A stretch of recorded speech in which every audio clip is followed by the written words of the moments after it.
Salam əziz dostlar, təkəbbürün müalicəsindən biri də sadə həyat tərzini seçməkdir.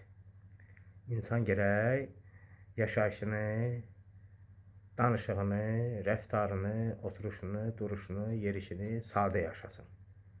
Sadəlik həmişə bəyənilir. Təmtəraqdan uzaq bir həyat tərzi keçirsin. Evi də onun kimi, maşını da onun kimi,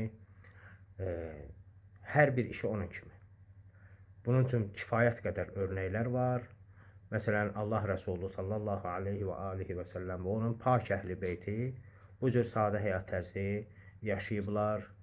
Hətta insanlarla o vaxtın qulları ilə bir yerdə oturub çörək yeyiblər. Yəni bu o qədər sadəlik tələb eləyirmiş. Sonra təmtəraqdan uzaq xalqın içində və xalqla birlikdə sadə həyat tərzi qurmaq təkəbbürün müalicələrindən biridir. Təkəbbür zəhərinə qarşı ən güclü əks eliksir sadə həyat tərzidir, sadəlikdir.